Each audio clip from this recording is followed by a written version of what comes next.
Hey, what's up guys, this is Ray and welcome to Asian Filmist. And it's still March, so let's keep talking about movies that center on student life. And the movie we'll be talking about today is a 2001 Japanese film, Waterboys, directed by Yaguchi Shinobu and starring Tsumabuku Satoshi and Tamaki Hiroshi. This movie supposedly is based on a true story which takes place in a high school in Saitama Prefecture in Kawagoe. The main character is Suzuki, and he's played by Tsumabuku Satoshi, and he's the sole member of his school's swim team. So the new school year starts, and in comes this new, really pretty female teacher who gets placed in charge as the club advisor of his swim team. And so because this is an all-boys high school, pretty much everyone is in love with this new female teacher. So this prompts a whole ton of guys to join the swim team alongside Suzuki. And in a very entertaining scene, very reminiscent of Cool Runnings. Remember that movie?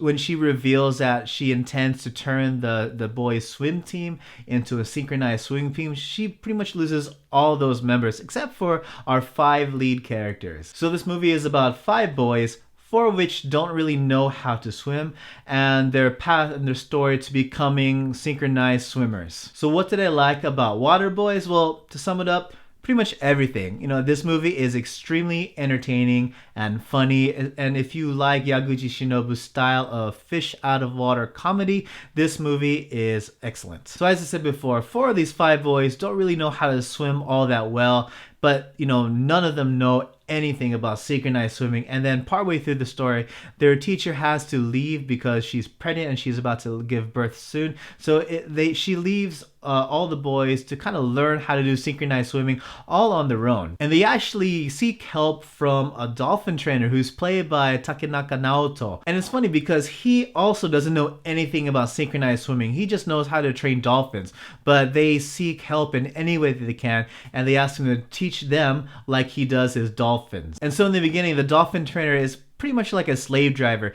During their summer vacation, he tells them to come to his place of work, the local aquarium, and he puts them to work. He has them clean the windows, just clean the entire aquarium for the duration of their summer vacation, with the promise that he'll eventually teach them some synchronized swimming. But of course, as I said, he doesn't know how to do any synchronized swimming himself. So when the boys finish doing all the tasks that he assigns them, he finds out that he realizes that he's over his head. And if you're a fan of Takenaka Naoto's really weird and quirky mannerisms, when he realizes he's in over his head and he starts freaking out, I feel like this movie and this setting is the best place for him to have those. And Takenaka's comedic timing and his chemistry with the 5 lead boys, I feel like they were the core of the comedy. But you know, not just Takenaka, but also the lead characters, all of them, all 5 of the lead guys, they all had very charming performances.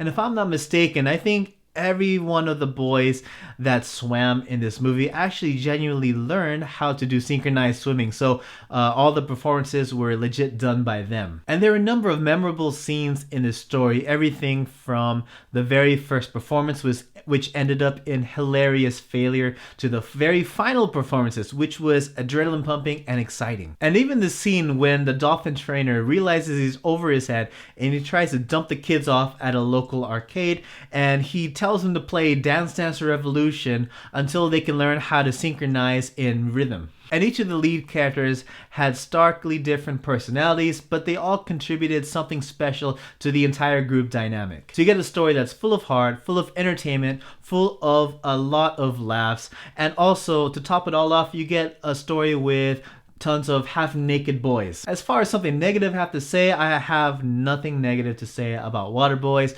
To this day, it's still one of my favorite movies, and it's a movie that I can always watch over and over again and still find entertainment value in it. So needless to say, you should watch this movie if you're a fan of comedies, fish out of water, and underdog sports stories. And this movie will introduce you really nicely to Yaguchi Shinobu, and I'm pretty sure if you haven't seen his other films already, you'll definitely want to start watching them. I mean, like Swing Girls and Wood Job, Survival Family, they're all entertaining in their own right. So yes, those are my thoughts about Waterboys. What did you guys think, or what kind of questions did you guys have? Let me know in the comment section below. Please like, share, and subscribe, and by all means, please support Asian Filmist on Patreon. It really helps the channel a lot. Once again, guys, thank you so much for watching, and hope to see you all again in the next video. Take it easy.